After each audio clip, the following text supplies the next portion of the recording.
Hello, everybody. How are you guys doing today? Are you ready for part 7?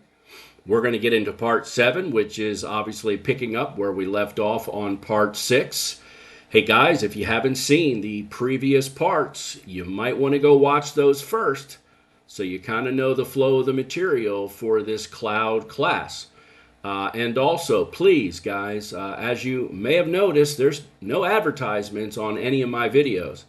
I'm not doing this for ad revenue. I'm doing this to basically expand my training as large as I can get it out to the biggest audience I can. So I really appreciate you guys taking time and watching these videos. But if you could do me one solid favor, please leave me a comment. Ask me a question about the content. I will definitely respond to questions about the content, just like if you were a student in one of my classes. I would be talking directly to you. I'm not doing this for money. I'm literally doing it to spread training as large as I can get, especially IT training. Give me a thumbs up as well. Please like the video and do me a favor and subscribe. You know, once I'm done this cloud course, I'm going to get into a Security Plus certification course. By the way, this cloud course that you're going through, at the very end of it, I'm going to make available to everybody a Cloud Plus study guide. So you can go take your course, or not take your course, excuse me, you can go take your certification with CompTIA and get yourself Cloud Plus certified. I teach this stuff for a living and have been doing so since 1994. I'm just now starting to put it on the web so I can reach the masses. And I'm going to be giving everyone a Cloud Plus study guide that asks for it. Guys, I actually write the questions for the exam. So leave me a comment, give me a thumbs up, share my video, all that stuff you see YouTube talking about. And I appreciate it. All right, so we're going to pick up where we left off. If you remember, we left off talking about over-provisioning. Over-provisioning. And over-provisioning is something that we deal with. Here, I'll go back to the slide here. Over-provisioning is something that we deal with in a traditional data center environment. When we go out and we buy all of the hardware we need, we over-provision it. We buy more processor power. We buy more RAM than necessary. We buy more hard drive space, faster hard drive space, because we don't know how our workload ultimately is going to end up. So therefore, we over-provision. Our capacity is going to exceed the demand. Now, hopefully in the future, the demand increases and we have the capacity there, but you know how crystal balls work. They don't always work the right way. In a cloud environment, we have some other options. And by the way, the opposite to over-provisioning, the direct opposite is under-provisioning. Under-provisioning means our systems don't have the resources, don't have the capacity to handle the demand. This is a huge issue. You know, when you've got 400,000 people connecting to a load-balanced website trying to buy your products, the last thing you want is for that load-balanced website to not perform. Why? Instant gratification, man. It's all over the internet, right? I'm the same way. When I go to a website and I try to buy something, if I can't find what I want like that, I'm gone. I'm going to go to another website and buy it, and you just lost the revenue. And I may never come back to your website. So this is a real issue. Under-provisioning simply means when the demand exceeds the capacity. And, you know, two things can come of this. Lost revenue, as I just described. Someone's going to take off and go buy their product from someone else. That's a loss of revenue. Loss of users simply means that, hey, maybe I have employees working from home, teleworkers, whatever, and they're attempting to connect to a resource to do their job, and they can't. We've lost them. They're not productive at that point. This could be a big issue. So when an on-premise data center exceeds capacity, what happens? Get the checkbook out because you need another CapEx investment. See how that works? You got to spend more money out of your budget. So over-provisioning means the demand is not exceeding capacity, and we've outlaid all this money on hardware that frankly we're not using right now. The return on investment for that additional hardware we purchased is this, the flying goose egg. Zero. No return on investment. Why? Because the workload hasn't gotten there. With under provisioning, demand is exceeding capacity. We're going to have loss of revenue, loss of users, people leaving your location and going somewhere else and buying things because your situation will not allow your servers to handle the workload. This is extremely problematic. Now, with cloud computing, I'm going to introduce you to a special term here. It's called right sizing. Right sizing is one of the big benefits of the cloud. Cloud computing, because of right sizing, is really appealing. Because guess what? Crystal balls don't work. You're not going to know what the demand is going to be at any given time. Therefore, you need to be set up and ready to go in case the demand goes way up or way down. And this is particularly appealing when an organization doesn't really know what the demand is going to be, or maybe that demand fluctuates all the time. So with right sizing in the cloud, your capacity and your resources increase together, right? They increase together. Take a look at the graph. As demand grows, more people buying your stuff, hey man, that's good. Well, the capacity increases as well. The cloud can add more processor core, can add more RAM, faster storage, on the fly, being agile. Remember we talked about the benefits of clouds? That was probably back in part 3 or part 4. And I mentioned this term, agility, and the ability to scale. We talked about scaling out and scaling in, horizontal and vertical scaling. That's what we're talking about here. Because as your workload increases, the cloud will add to your virtual systems whatever they need to handle that workload. As demand increases, so does your capacity.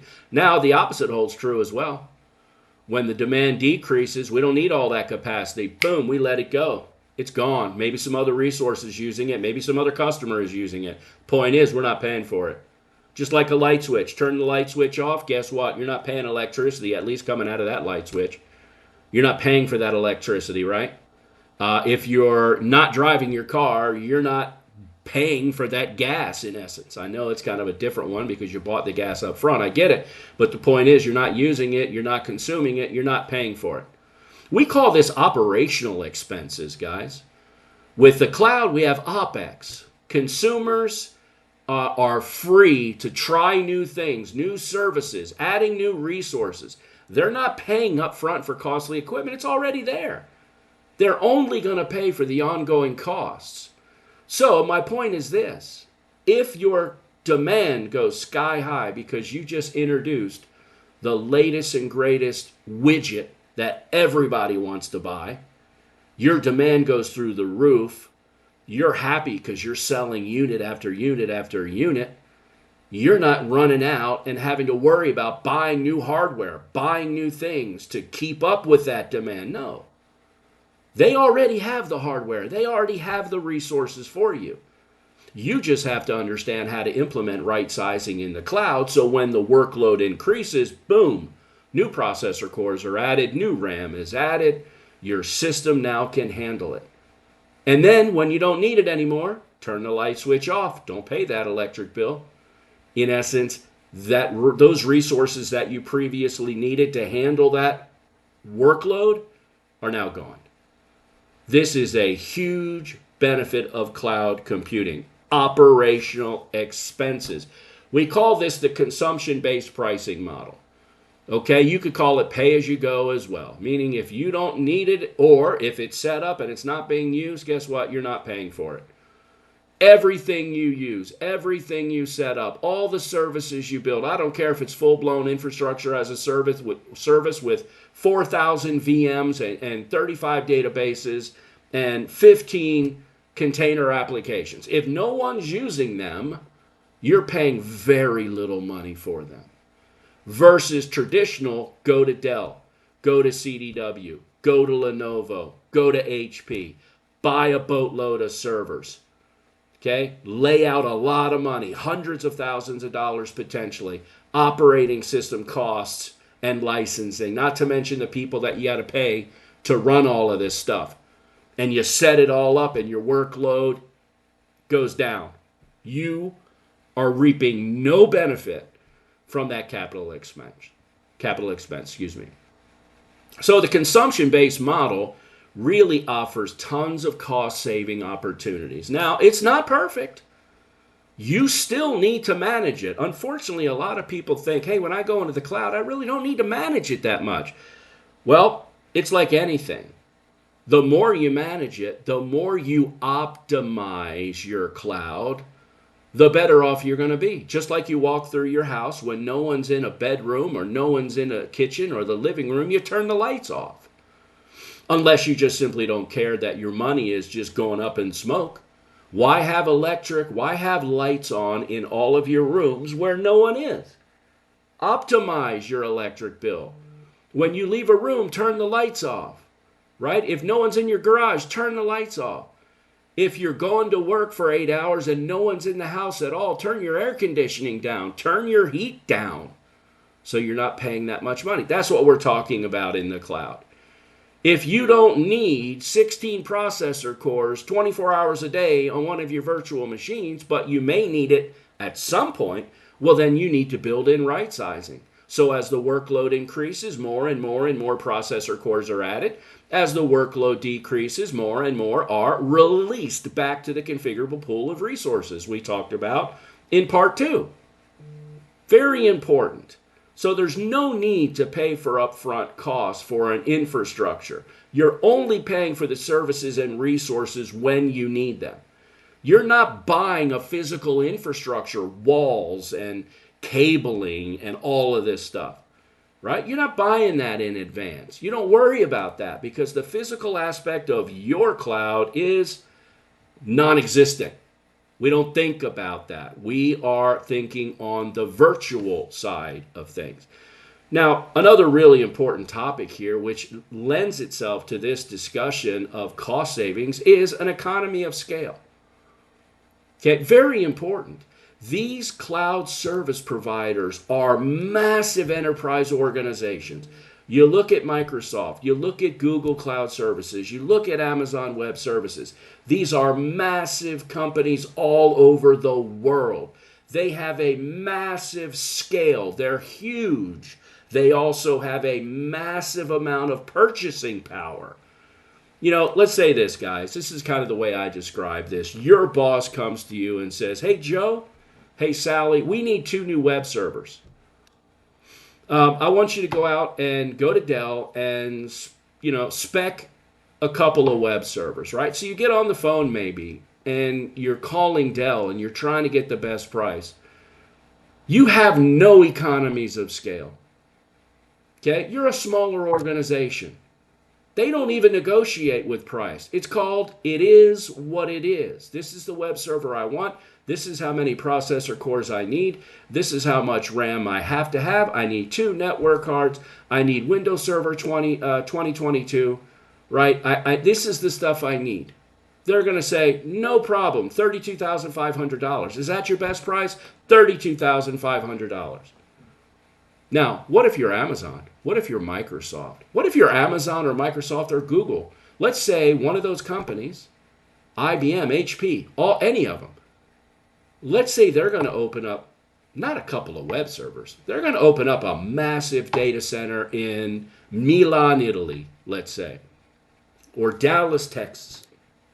They're going to open up a brand new data center. Well, when they go to Dell, they're not buying 2 web servers. First off, when they go to their enterprise sales consultant there over at Dell, they go, oh, wow, this is Joe from Amazon calling. Yeah, this is Joe. I need to purchase, please, 1,100 web servers. What's the best deal? Because I'm either going to buy them from you, Mr. Michael Dell, or I'm going to go to Lenovo, or I'm going to go to CDW. Oh, no, wait a minute. We're going to give you the best deal, period. Normally, these machines are $30,400. You're going to get them for $21,300. That's your best deal, seriously? My budget is 19.5. Sold. Why? Because their economy of scale is massive. They're buying a lot of stuff. And guess what else they do?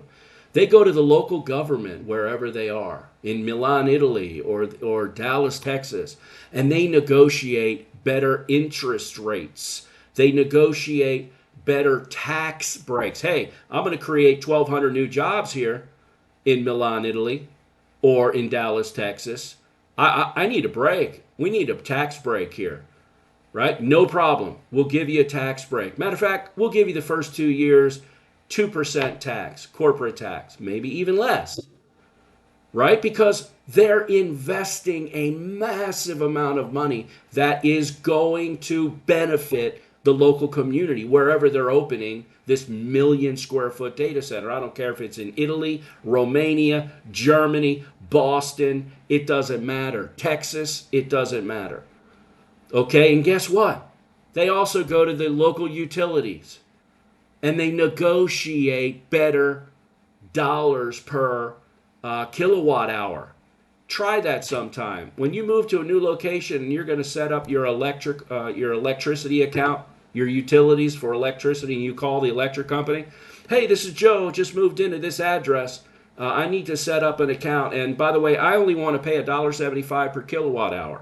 And then kind of interesting, you hear a click because they're gone. They're not even going to deal with you. You're going to pay what it costs. You have no scale. Well, when a company like Amazon or Microsoft or Google, when they move to a new location, they're going to negotiate with Milan Power and Light, or Deutsche Electric of Germany, or Dallas Power and Light, and they're going to get a really good rate because they have an economy of scale. They're not going to use a household's worth of electric per year. They're going to use 1,000,000 square foot of electricity, and that electricity is going to be consumed by thousands and thousands and thousands of machines. Now, here's the cool thing about this. This doesn't just benefit them. This benefits you. It benefits me. Why? Because it's cheaper for us. They pass that down to the customer. You can't buy electricity that cheap. You can't buy computers that cheap. You can't buy water that cheap because you have bathrooms and all of that in these places. You're not going to pay taxes like that. That all comes back to the customer. Yes, you are paying electricity. You're paying a minuscule amount of electricity for your virtual infrastructure, and you're getting it at the rate. These companies aren't making money on top of you for electricity and water. Absolutely not. They want it cheap. Why do they want it cheap for their customers? So you'll maintain your customer relationship.